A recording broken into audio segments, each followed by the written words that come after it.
एक आईडी अगर आप देखो यहाँ पे कोई अवेलेबल है, रिमोट कंट्रोल अगर ले हो।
ओके जी। सो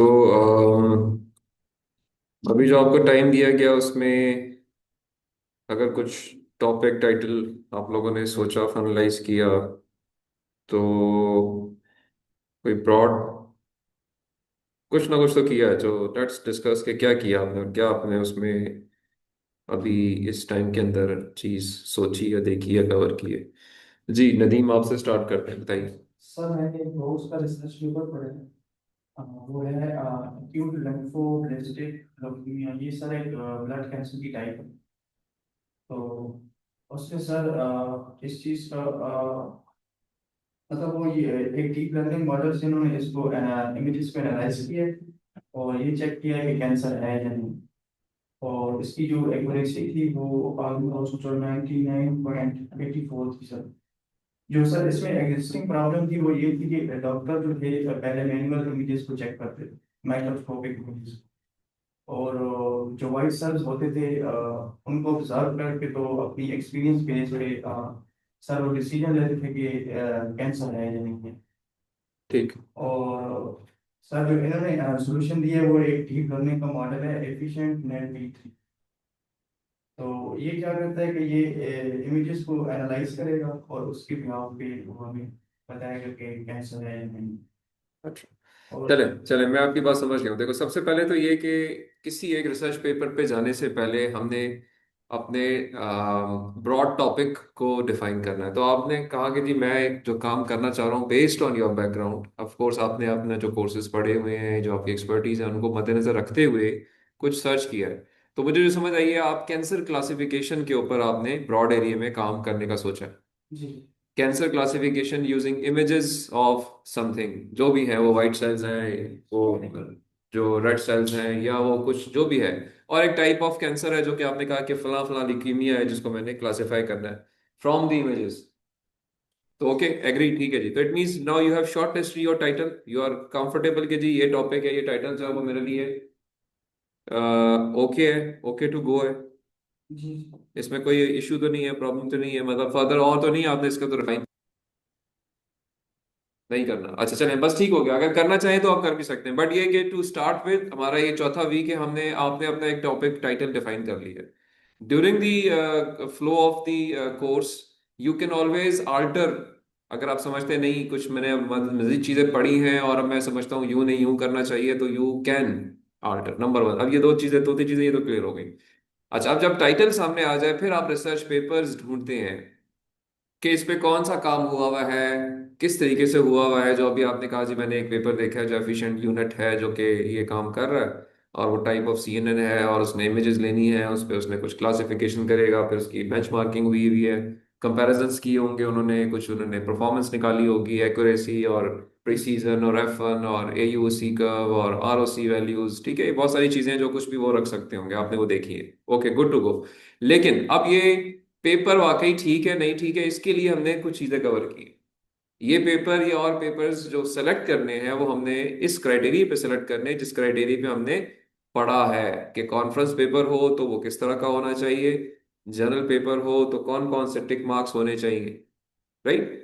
तो उस हवाले के लिए मैंने आपको एक प्रेजेंटेशन भी दी थी, काशिफ एंड असरा, मैं आपको लिंक करता हूँ बीच में, आपकी बात भी मैं सुनूंगा, अभी आप भी मुझे बताएंगे, बट क्या मेरी बात अभी तक जो मैंने की आपको आवाज आई है और समझ आई है मेरी बात की? Yes sir. यस सर, समझ आ रही सर। अच्छा, मैं अब आपको ना जो मैंने एक प्रेजेंटेशन आपसे शेयर की थी लेक्चर्स के अंदर वो मैं आपको दिखाता हूँ, जो कि एक सैंपल प्रेजेंटेशन, कुछ स्लाइड्स हैं उसके अंदर, जिसमें टॉपिक सिलेक्शन के बाद पेपर्स की सिलेक्शन के ऊपर कुछ बात हुई हुई है कि पेपर कैसे सेलेक्ट करने चाहिए, और वो वही सारी चीजें जो आपने अभी लेक्चर्स में सुनी है मेरी, ठीक है। मैं I am sharing that presentation right now for for everybody.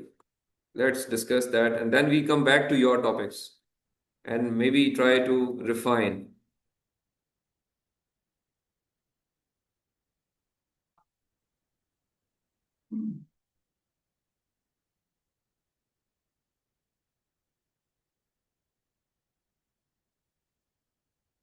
अच्छा, यह हो गई प्रेजेंटेशन, अभी आपको नजर आ रही होगी सबको, आ रही है जी?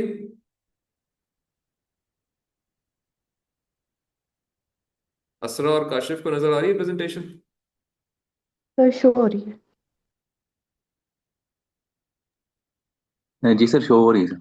ओके जी, आपको भी नदीम शो हो रही है। अच्छा देखिए, अब ये हम इसको ना जरा, इसको हम अब आपने इसको इस पर्सपेक्टिव में सोचना है जिस तरह आप आपका अपना टॉपिक सेलेक्ट कर रहे हैं, ठीक है।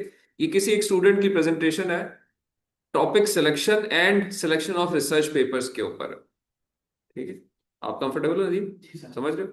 अब देखो इसमें क्या हुआ हुआ है, आप देखिए सबसे पहली स्लाइड के ऊपर उसने अपना टाइटल डिफाइन किया है कि जी एक नॉवल, टाइटल क्या है, novel approach towards rapid clustering based on pre defined clusters. इसका मतलब क्या है, इस टाइटल को देख के आपको नजर आ रहा होगा कि इसने एक प्रॉब्लम आइडेंटिफाई किया है और उस प्रॉब्लम का एक सोल्यूशन प्रपोज किया है इस काम के अंदर। आप में से हर एक ने यही करना है। Everybody who is doing a thesis has to define a problem, has to, in fact, identify a problem. Correct word is identify a problem and then propose a solution for that problem.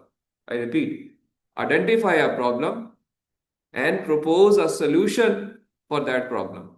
Of course, problem identification किस बुनियाद पर होती है? जो आपने पढ़ा होता है, आपने कोर्सेज पढ़े हैं, आपने इंटरेक्ट किया है सुपरवाइजर्स के साथ, और आपकी अपनी कोई बैकग्राउंड भी है, आप कहीं से किसी एक बैकग्राउंड से आ रहे हैं, आपने अपने आपका अपना एक एक्सपीरियंस भी है, आपने इसके अलावा भी बहुत सारी चीजें पढ़ी हैं, उन सबको देखते हुए अब आप एक टॉपिक के ऊपर जाओगे। तो ये जो टॉपिक है ये किसी ने इसी बुनियाद पर सेलेक्ट किया, आप में से भी हर एक ने, असरा ने, काशिफ ने, नदीम ने, मोइन ने, अजरा ने, सब ने इसी तरीके से अपने टॉपिक्स को सेलेक्ट करना है। तो पहली बात तो ये होगी, first slide would be this thing. So I would be expecting now, I am now giving you tasking for the next week, अपने उसको ध्यान में रखिएगा। Just to for your information, next week में I will not be able to take class, I have a commitment at some place. So मैं आपको tasking दूंगा और आप उसके लिहाज से ही आपके पास नेक्स्ट वीक है और उसका एक यानी 2 वीक बन जाते हैं, और जो वीक आफ्टर नेक्स्ट वीक आएगा उसमें मैं आपसे प्रेजेंटेशंस लूंगा ऑन योर टाइटल एंड जो आज हम चीज अभी आपको मैं बता रहा हूँ, ठीक है। And it will carry a significant amount of grading, इसकी बेस पे आपका एक ग्रेड भी मैं डिसाइड करूंगा। सो उस पर्सपेक्टिव से आपने इसको सीरियसनेस के साथ करना है। सो this is the first slide which you will prepare. Now the next thing is, if you see now this matrix over here related to the title defined or identified in the first slide, the student has searched and shortlisted some research papers which are both from journals and conferences, and has noted down various quality metrics for that research paper. मैं आपको example देता हूँ। First paper देखिए, is it visible Asra and Kashif? Yes, sir. Yes sir, visible हो रहा है sir. Okay जी। First paper is titled as Data Clustering Using Variants of Rapid Centroid Estimation. आपने थोड़ी देर पहले जो टाइटल स्लाइड देखी थी उस पे एक टाइटल था, क्या ये रिसर्च पेपर उसी से मिलते जुलते वर्ड्स इसके अंदर हैं? लग रहा है कि ये वही कुछ काम कर रहा होगा। इट मीन्स कि ये सिमिलर यानी उसी प्रॉब्लम का एक सोल्यूशन दे रहा होगा, किसी और ने सॉल्व किया हुआ है, उसने अपना एक रिसर्च पेपर लिखा है और ये रिसर्च पेपर उसका टाइटल है। नीचे उसकी डिजिटल ऑब्जेक्ट आइडेंटिफायर दिया हुआ है, यानी उसको ट्रेस किया जा सकता है, ट्रेसेबिलिटी के परस्पेक्टिव से उसकी सोर्स दी हुई है कि यहाँ इसको क्लिक करेंगे तो ये पेपर खुल जाएगा। सारे से एग्री करते हैं जी? जी। Asra and Kashif? Yes sir. अच्छा, फॉर योर जी सेक सर। मैं इसको क्लिक करता हूं और देखते हैं कि ये इसको खोलता है या नहीं खोलता।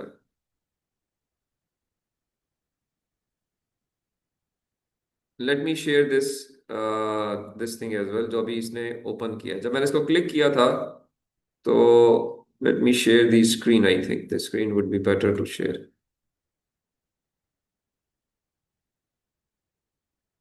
अच्छा, अब अगर आप देख रहे हो इस जगह पे तो आपको अब एक वेब पेज खुला हुआ नजर आएगा जिसके ऊपर टाइटल लिखा हुआ है data clustering using variants of rapid centroid estimation. वही पेपर है जो थोड़ी देर पहले मैं वहां पे नजर आ रहा था स्लाइड के ऊपर। जी।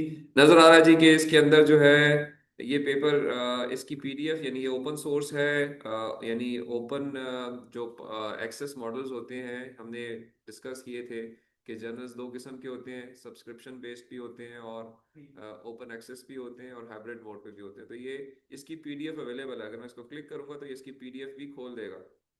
और अगर नहीं होगी तो उस केस में आपसे कहेगा परचेज करें, यानी हाइब्रिड मोड में भी हो सकता है या सब्सक्रिप्शन बेस्ड भी हो सकता है। बट अभी इस वक्त मुझे लग रहा है कि सब्सक्रिप्शन वाला है, it's not free. But probably मैं इसको अगर नीचे जाऊँ, अगर उसकी डिटेल्स देखूँ तो इसका एब्स्ट्रैक्ट गिवन है और एब्स्ट्रैक्ट के नीचे इसकी कुछ और डिटेल्स हैं। इसमें लिखा हुआ है कि पब्लिश हुआ है IEEE transactions on evolutionary computation volume number 18, issue number 3, June 2014। Pages number दिए हुए हैं, DOI दिया हुआ है, डिटेल्स दी हुई है। यानी इसको ट्रेस किया जा सकता है, ये IEEE transactions on evolutionary computation. ये आपके ख्याल में क्या है, ये कोई कॉन्फ्रेंस है या ये कोई जर्नल है? अगर मैं आपसे सवाल करूं, let me ask this question to Asra.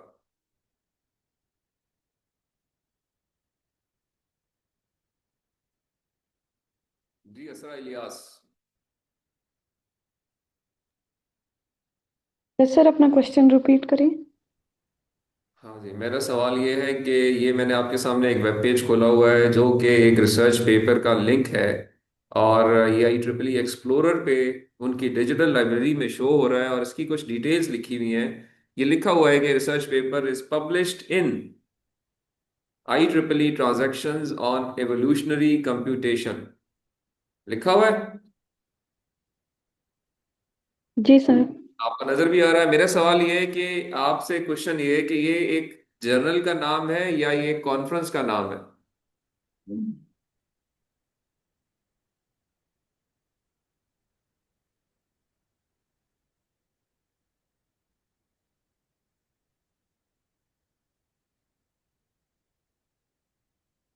Sir, ये कॉन्फ्रेंस का नाम है। कैसे आपने ये जवाब दिया, किस बुनियाद पे?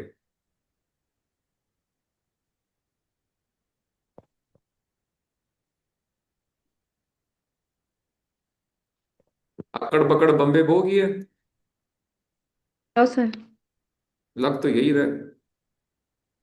अगर आपने मेरे लेक्चर सुने हो तो मैंने बड़ा क्लैरिटी से वहां पे एक बात की थी कि ट्रांजैक्शंस जो होती है ना, ये सारे के सारे जर्नल्स होते हैं। IEEE transactions are in fact journals. एक और मैंने आपको डेफिनेशंस भी एक्सप्लेन की थी कि वॉल्यूम और इश्यूज जो होते हैं वो जर्नल्स के होते हैं। जब मैंने जर्नल्स की कैटेगरीज एक्सप्लेन की थी और बताया था कि जर्नल और कॉन्फ्रेंस में फर्क क्या होता है, तो कुछ बुनियादी बातें की थी। उन बुनियादी बातों को आपने समझना था, नोट करना था, तभी आप आगे चलेंगे। अगर आप ये बेसिक क्वेश्चन ही नहीं जब जवाब दे पाओगी तो मुझे तो यही लगेगा कि आपने कोई लेक्चर नहीं देखा।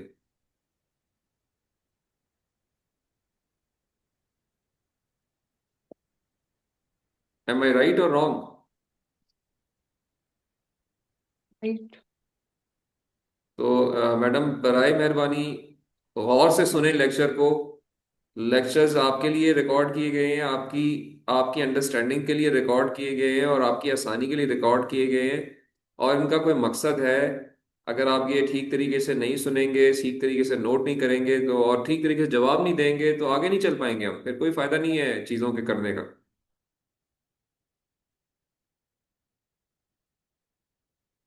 काशिफ, काइंडली आप मुझे अगर एक्सप्लेन कर सकें कि मेरी बात आपको समझ आई है या नहीं आई है।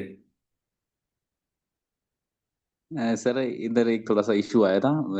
बाहर लाउड स्पीकर पे अजानें शुरू हो गई थी, तो मैं थोड़ा इस चीज को ग्रैब नहीं कर पाया हूँ सर।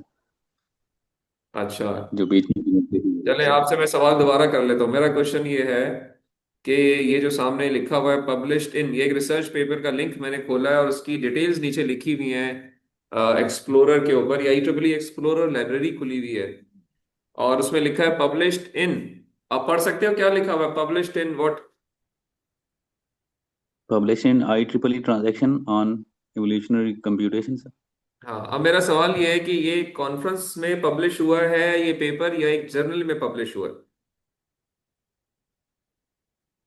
सर आई थिंक ये जनरल में हुआ है सर, इसमें वॉल्यूम बता रहे हैं और इश्यूज भी बता रहे हैं, तो ये आई थिंक जनरल ही है सर। और आई थिंक नहीं, you should very sure this is a journal. और लेक्चर के दौरान मैंने बड़ा कैटेगोरिकली ये एक्सप्लेन भी किया था कि जर्नल का मतलब ये नहीं होता कि जर्नल कहीं लिखा होगा।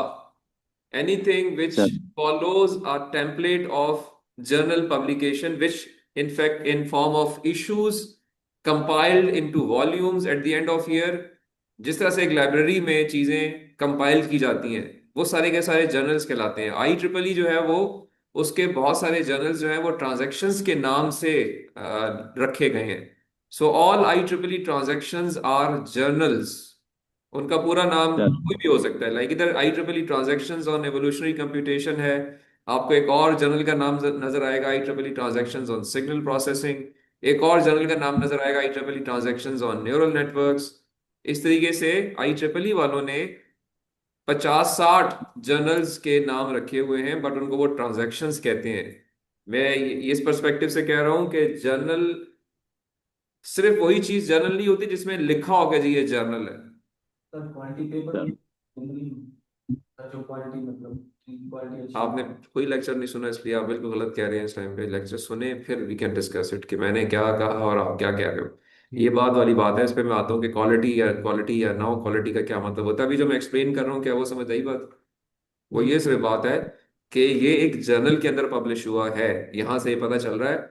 और ये आपकी अंडरस्टैंडिंग होनी चाहिए फ्रॉम द लेक्चर्स कि जर्नल होता क्या है, कॉन्फ्रेंस होती क्या है, ताकि देख के ही आप बता सको कि ये क्या चीज़ है। ठीक है जी madam Asra and mister Kashif, आपको मेरी यहां तक या की बात समझ आ गई है?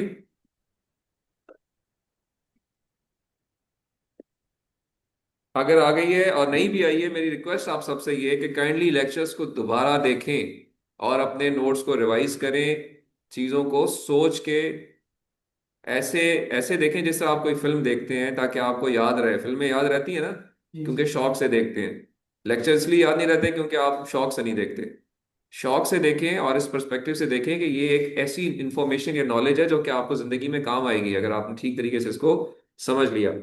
और ऐसी कोई रॉकेट साइंस नहीं है, सिर्फ सुनना गौर से है, नोट करना है, इंटरेस्ट लेना है। इंटरेस्ट लेंगे तो याद रहेंगी चीजें। ठीक है, तो आई वुड अगेन रिक्वेस्ट, मैं ये भी लिंक कर रहा हूँ क्योंकि टास्किंग मैं आपकी कर रहा हूँ अगले अगली क्लास के पर्सपेक्टिव से। जब हमने दोबारा मिलना है तो आपको ये चीजें पता होनी चाहिए, मुझे वहां ब्लैंक लुक्स नहीं देनी है आप लोगों ने। ठीक है, और ब्लैंक लुक्स उसी सूरत में नहीं आएंगी जब सारे लिंक्स वन बाय वन खोल के देखेंगे, नोट्स बनाएंगे। ठीक है, और इंटरेस्ट से देखेंगे। और मैं यहाँ कुछ चीज एक्सप्लेन कर रहा हूँ उनको आप साथ साथ अभी भी मद्देनजर रख सकते हो। पॉइंट मेरा सिर्फ यहाँ पे ये था कि जो प्रेजेंटेशन है वहां पे जो पेपर सेलेक्ट हुए हैं उनको सोर्स, उनकी सोर्स अवेलेबल है। उस सोर्स के ऊपर आप उसकी डिटेल्स देख सकते हैं कि पेपर कौन सा पेपर है, कॉन्फ्रेंस का है, जर्नल का है, किस जर्नल में पब्लिश हुआ है, किन पेजेस पे पब्लिश हुआ है, किस इशू में आया है, किस वॉल्यूम में आया है, किस साल में पब्लिश हुआ है। ये सारी डिटेल्स आपको मिलती हैं। और ये डिटेल्स अगर मिल रही हैं किसी पेपर की तो वो उसकी एक क्वालिटी को टिक कर देती है। Any paper which is traceable indicates it's a reasonably good paper. If you are unable to trace some paper, it means that paper is not a good paper, चाहे वो कॉन्फ्रेंस का हो चाहे वो जर्नल का हो, स्ट्रेट फॉरवर्ड, जिसकी बुनियादों का ना पता हो, जिसके जिसके माँ बाप का ना पता हो, उसकी क्वालिटी डाउन होती है, राइट? जिसका पूरा खानदान ट्रेस हो जाए, उसकी क्वालिटी अच्छी होती है। तो ये पहला क्राइटेरिया यहाँ पे फुलफिल हो रहा है, ये मैं सिर्फ इसलिए आपको यहाँ पर लेकर आया हूँ। तो इसके अंदर आपको बहुत सारी चीजें पता चल रही हैं। अगेन जब आप लेक्चर्स देख लोगे, नोट्स बनाओगे, तो आप वो सारी चीजें आपको याद आएंगी कि यहाँ पे क्या क्या चीज है। मैं बार बार रिपीट करता हूँ कि जो लेक्चर है वो प्रैक्टिकल चीजों के साथ लिंक्ड अप है, ठीक है? जब तक आप लेक्चर को सुनेंगे नहीं, प्रैक्टिकल चीजों को लिंक नहीं कर पाएंगे, सवाल जवाब इसी से होंगे, एग्जाम में भी और क्लास में भी, और इसी की बेस पे आपकी ग्रेडिंग होगी। जी काशिफ, कुछ पूछना चाह रहे हैं, बताइए। सर इसमें आपने बताया कि जो आई ट्रिपल ई के जितने भी जर्नल्स होते हैं सर, उनमें ना एक कीवर्ड यूज होता है ट्रांजैक्शंस का। तो कॉन्फ्रेंस के लिए कौन से होते हैं कीवर्ड सर? कॉन्फ्रेंस के लिए आई ट्रिपल ई कॉन्फ्रेंस लिखी होगी, आप जब गौर करोगे ना, ढूंढोगे, अभी आपने ढूंढना शुरू नहीं किया, तो आपको नजर आएगा कि I triple E is a publisher, it's an organization. नीचे देखिए लिखा हुआ है, publisher is I triple E. So I triple E से बनता है Institute of Electrical and Electronics Engineers. ये पेपर्स भी पब्लिश करते हैं, पेपर्स जर्नल्स में भी करते हैं, कॉन्फ्रेंसेस में भी करते हैं, किताबों में भी करते हैं, सोशल इवेंट भी कराते हैं, R&D के इवेंट्स भी कराते हैं। तो ये एक ऑर्गेनाइजेशन है, समझे? बहरिया टाउन जिस तरह से है, या जिस तरह से आपकी फॉर एग्जांपल कोई एक ऑर्गेनाइजेशन होती है ना जो बहुत सारे काम कराती है, तो ये उस तरह का एक ऑर्गेनाइजेशन है। तो जर्नल्स के लिए ट्रांजैक्शंस जनरली ये लफ्ज यूज करते हैं। कॉन्फ्रेंस कॉन्फ्रेंस के नाम से ही आती है, आई ट्रिपल ई कॉन्फ्रेंस। मैं भी वो भी दिखाऊंगा आपको थोड़ी देर में, ठीक है? और आप खुद भी जब अपने पेपर सर्च करेंगे इन क्राइटेरियाज के ऊपर, तो आपको भी नजर आएंगी। ठीक है Kashif? Okay sir. Okay, so let's move forward. मैं अभी आपको लेकर आया था प्रेजेंटेशन से, I go back to the presentation now. मैं अब दोबारा प्रेजेंटेशन पे चला जाता हूं जी। I hope that presentation is visible to everybody. Visible है आपको? यस सर, हो रही सर। मैं सीरियल नंबर 1 पे चला गया। सीरियल नंबर 1 ये बता रहा है कि जी ओके, क्या क्या चीजें हैं इसके अंदर। नंबर 1, इसके अंदर आपको नजर आ रहा है उसका टाइटल, उसकी सोर्स, और फिर आगे देखिए जर्नल का नाम लिखा हुआ है नेक्स्ट कॉलम में, जो भी वहां से मैंने जाके आपको दिखाया भी है। Name is I triple E transactions on evolutionary computation, यही नाम था। देन देर इज रिटर्न के जी अब इस जर्नल को एक्सप्लोर करने की जरूरत है एज पर टीचिंग, जो हमने क्लास में पढ़ा है कि यार अब ये पेपर सामने आ गया, मैंने इसको सर्च किया है आई ट्रिपल ई एक्सप्लोरर पे जाके, या साइंस डायरेक्ट पे जाके, या गूगल स्कॉलर पे जाके, या स्प्रिंजर के किसी सर्च इंजन के ऊपर, या मैंने ये किसी जनरल सर्च इंजन पे, जो हमने डिस्कस किए थे क्लास में, लेक्चर्स के अंदर भी डिस्कस हुए थे कि कौन कौन से सर्च इंजन पे आपको ढूंढना चाहिए। ये पेपर नजर आया आपको, अब आप उसको ट्रेस कर रहे हैं, और वो ट्रेस करके वैल्यूज यहाँ पे आप लिख रहे हैं, ताकि आप इस्टेब्लिश कर सकें कि वाकई ये पेपर जो है, ये इससे पेशतर के मैं इसको पढूं, मैं इस बात पे कॉन्फिडेंट हो जाऊं कि ये पेपर एक अच्छा पेपर है। पहला क्राइटेरिया पूरा हो गया जी कि ट्रेसेबल है। नंबर 2, जाके देखना पड़ेगा कि ये जो जर्नल है, क्या ये स्कोपस में इंडेक्स्ड है या नहीं। इसका तरीका आपने लेक्चर में सुना है कि नहीं सुना? Kashif Nasra, how to check Scopus for any journal indexation. जी सर, मैं पता है। लेक्चर के अंदर हमने ये डिटेल में डिस्कस किया था, मैंने आपको कुछ जर्नल्स खोल के वहां पे दिखाई भी थे। कैसा ही है? ऐसे ही। काशिफ की आवाज नहीं आ रही। सर अभी आ रही सर? जी बताइए। हाँ जी सर, मैं देखा था सर, ये डिटेल असरा में देखा था। असरा से सवाल है मेरा जी, आपने भी लेक्चर स्लाइड्स आपने भी देखा है, आपने भी समरी शेयर की है, क्या आपने, आपको याद है कि हमने स्कोपस के ऊपर कुछ जर्नल्स खोल के देखे थे, इंडेक्सेशन के बारे में कोई बातें की थी?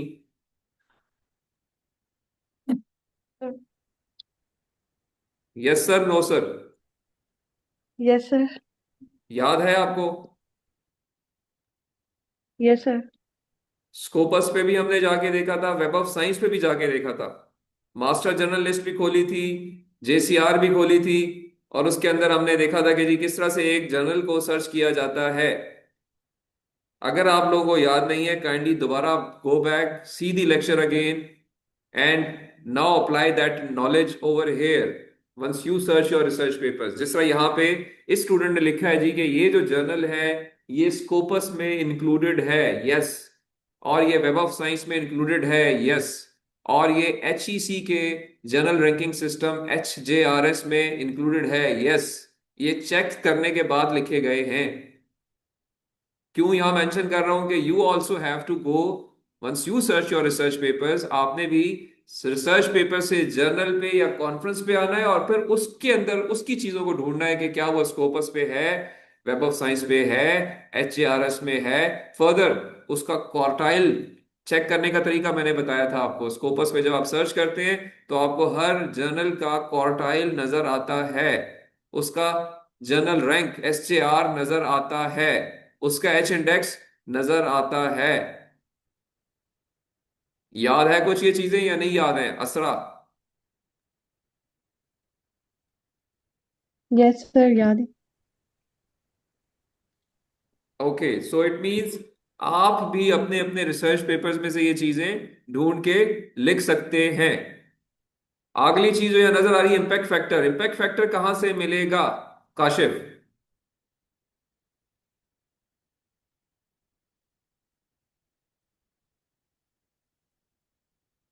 काशिफ सोहेल, आपकी भी तो लाइट नहीं चली गई कहीं? नहीं सर, दोबारा रिपीट करें सर, क्या कह रहे थे? आपकी आवाज़ चली गई थी। मैं ये पूछ रहा हूँ काशिफ साहब के इम्पैक्ट फैक्टर अगर कहीं किसी रिसर्च पेपर का नोट करना हो तो क्या इम्पैक्ट फैक्टर नोट किया जा सकता है किसी रिसर्च पेपर का? क्या तरीका होगा? यस सर, ये इसमें एल्सवेयर के अंदर ये उसमें लिखा होता है सर, ये पिछले 2 साल का रिकॉर्ड होता है। और उसमें देखते हैं कि भाई इन फॉर एग्जांपल अगर 2022 में कितने उसके आए थे सर, साइटेशन कितनी हुई थी, 2023 में कितनी हुई थी, और इस तरह से ही कैलकुलेट होता है। नहीं देखो, वो कैलकुलेशन का तरीका तो अलग है, बट इम्पैक्ट फैक्टर कहाँ से, आपको कोई भी नहीं कहेगा कि आप खुद कैलकुलेट करें। इम्पैक्ट फैक्टर एक जगह लिखा होता है और मैंने क्लास में ये पढ़ाया है। मैं आपसे सवाल कर रहा हूँ कि वो इम्पैक्ट फैक्टर कहाँ से नोट करोगे?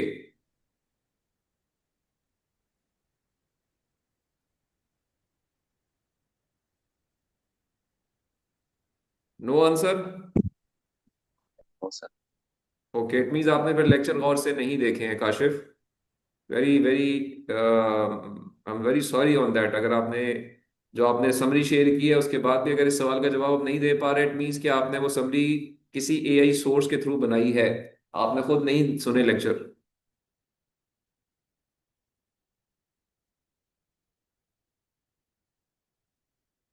जी असरा, काइंडली अगर आप बता सकें कि इम्पैक्ट फैक्टर कहाँ लिखा होता है।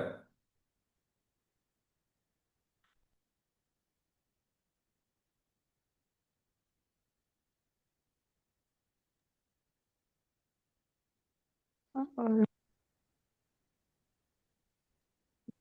सर, सबसे पहले हम लोग जर्नल को सर्च करेंगे और सही। फिर उसकी JCR की साइट पे जाएंगे, तो वहां से हमें जर्नल का नेम मिल जाता है और साथ ही साथ उसकी जो है तो वो मतलब इम्पैक्ट फैक्टर भी दिया होता है वहां पे। ये कहाँ दिया होता है?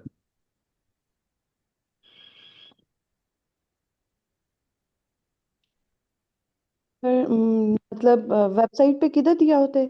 जी कौन सी, किस जगह पे ये JCR कहाँ से मिलेगी?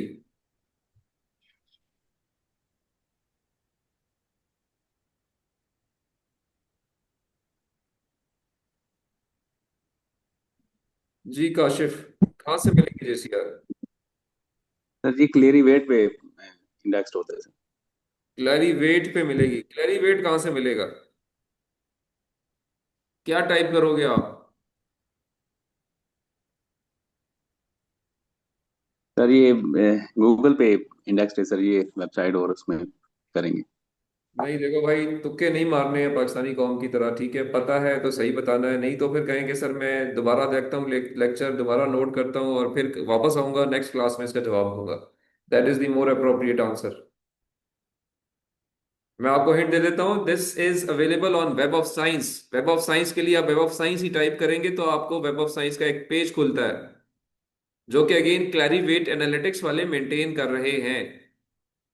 ठीक है, ये सवाल जवाब होना चाहिए। और वहां पे आपको जेसीआर नजर आएगी, बट जेसीआर पूरी अवेलेबल नहीं होती वेब ऑफ साइंस के ऊपर, आपको सिर्फ कुछ चीजें नजर आएंगी। तो इसका जवाब, सवाल का जवाब बहरहाल ये बनता है कि रिसर्च पेपर से आप आते हैं रिसर्च जर्नल के ऊपर कि किस जर्नल में पब्लिश हुआ है, आप उस जर्नल के वेब पेज पे जाते हैं। अगर वो एक रिलायबल जर्नल है तो वेब पेज के ऊपर उसने अपना एक इम्पैक्ट फैक्टर मेंशन किया होगा। But again to verify that you need to go and check the Web of Science web page. Web of Science के ऊपर मास्टर जर्नल लिस्ट में उस जर्नल को आप सर्च करेंगे और उसके बाद जेसीआर में सर्च करेंगे। जेसीआर ऑनलाइन मिल जाती है, किसी किसी ने अगर डाउनलोड करके अपलोड की हुई है तो आपको वहां से जेसीआर भी किसी सोर्स के थ्रू मिल जाएगी।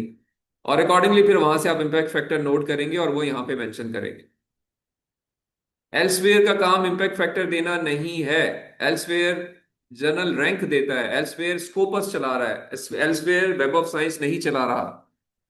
Kindly my request is go and see the lecture once again, all the lectures, रोक रोक के आराम आराम से, 0.5 के ऊपर सुने, 2 पॉइंट के ऊपर ना सुने। ठीक है, क्योंकि अगर इस तरह से सुनेंगे तो ये एट द मोमेंट आप में से कोई भी ये सब्जेक्ट पास नहीं कर रहा है। Because I ask the question, I establish कि आपको कितना आता है एंड आई ग्रेड अकॉर्डिंगली।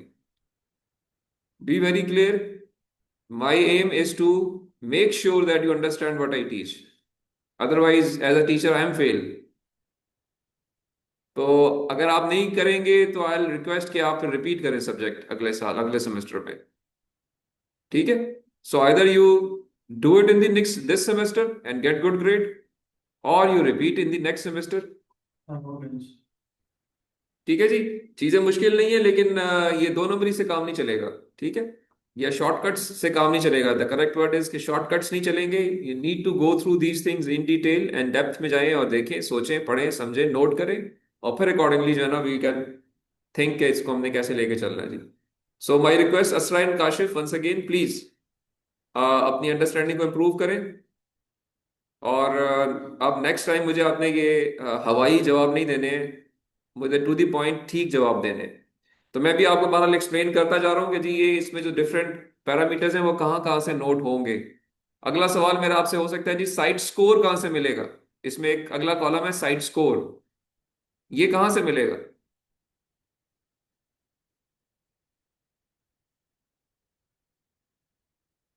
जी नदीम साहब, आपने तो लेक्चर सुने हुए हैं, आप कहते हैं सुने हुए मैंने। लास्ट लेक्चर इज मैं कहूँ कि मैंने लास्ट से पिछले लेक्चर में ये बताया था, फिर वो भी नहीं सुना हुआ।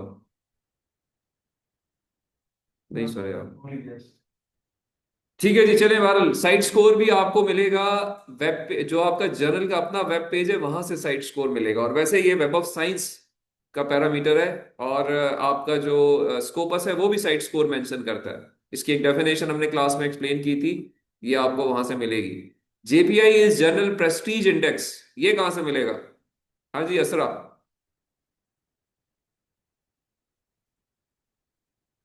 जेपीआई कहां से मिलेगा जी।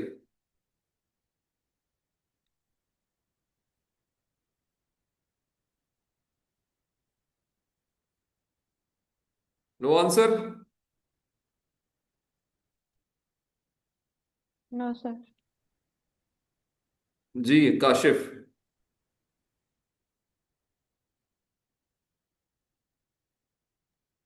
सर ये HEC में इंडेक्स होता है सर, जो HEC वाला पोर्टल आपने उसका क्या बताया था नाम सर। है, उसका क्या नाम होता है। उसका है सर।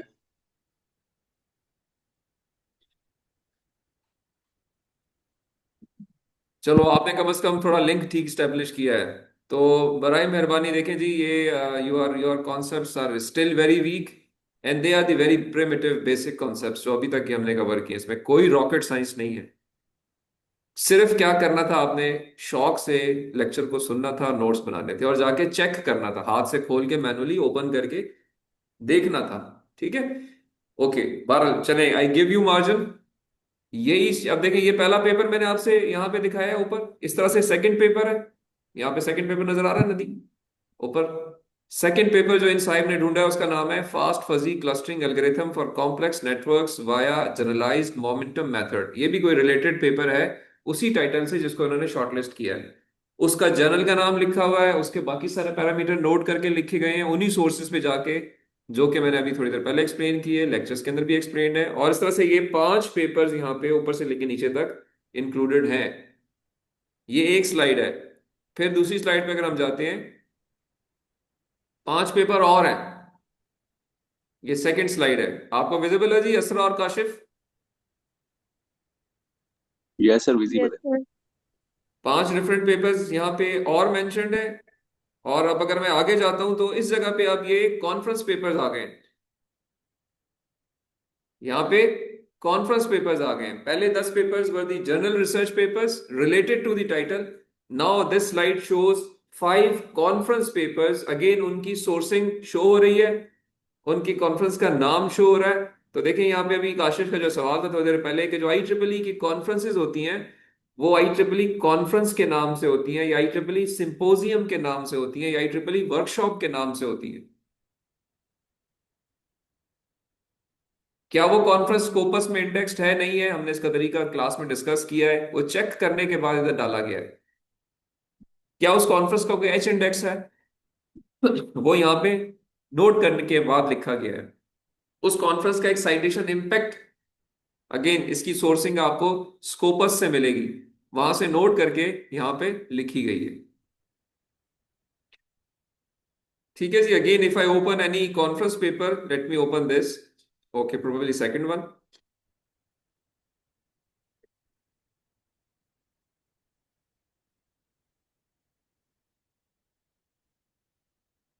जी असरा, ये जो खुला है अभी पेज, इसका क्या नाम है? आपको नजर आ रहा है एक page? This page is called what? Kindly जवाब दीजिए। इस पेज को क्या कहते हैं?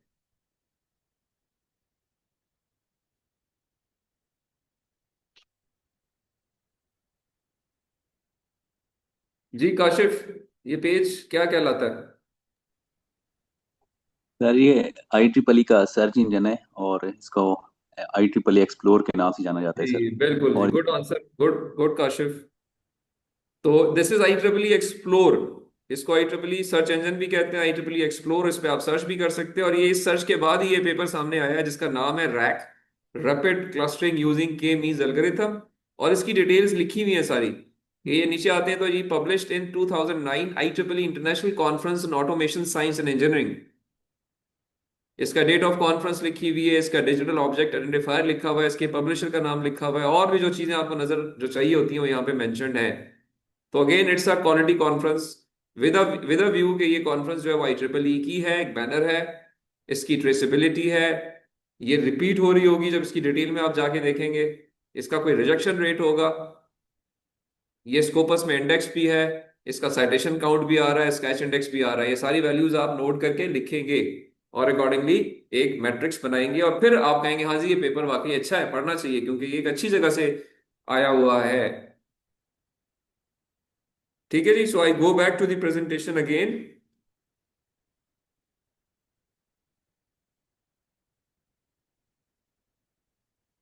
ठीक है जी। So this is the conference papers related to the title which you have selected, right? 5 conference papers, then next 5 conference papers. So in total there are 10 research papers which are the from the journals, and 10 papers which are from different conferences, and all are related to the title which you have shortlisted. Same task is now going to be done by you. You have time next around 10-12 days। अपने title को refine कीजिए। पहली बात तो है कि सारे lectures को जरा दोबारा देखें। All lectures please go through them again, refine your notes. और अगर अभी तक समरीज नहीं बनाई तो दोबारा समरीज बनाए, और अगर बनाई हुई है तो उनको रिफाइन करके रिफाइन समरीज मेरे साथ आपने शेयर करनी है, नंबर 1। नंबर 2, अपनी प्रेजेंटेशन इस तरह की 2 से 3 स्लाइड्स की आपने बनानी है इन नेक्स्ट 10-12 डेज, जिसमें ये सारा होमवर्क करके आपने आना है फॉर योर ओन टाइटल। सो पहली स्लाइड के ऊपर टाइटल होगा, अगली स्लाइड के ऊपर रिसर्च पेपर्स होंगे इसी तरीके से। ये मिनिमल स्टैंडर्ड है, आप और चीजें ऐड कर सकते हैं। जब आप लेक्चर सुनोगे तो आपको नजर आएगा कि कुछ और भी पैरामीटर्स हैं जो कि नोट किए जा सकते हैं। तो you can make a better presentation than this one. This is just a sample, it's already shared with you on the group, you can see it again। ये लेक्चर भी रिकॉर्डेड है, इसके अंदर से भी आप देख सकते हैं। और अगेन आप जाके अपने इस अपने एस्पेक्ट को इम्प्रूव करें, बिकॉज इसके बाद आपका काम शुरू होगा। जब टाइटल रिफाइन हो जाएगा, पेपर रिफाइन हो जाएंगे, तो फिर आपका काम शुरू होता है कि जी उस पर आपने कुछ और पढ़ना है, रिफाइन करना है, लिखना है, और अकॉर्डिंगली जो बाकी एस्पेक्ट्स है थीसिस के, और थीसिस से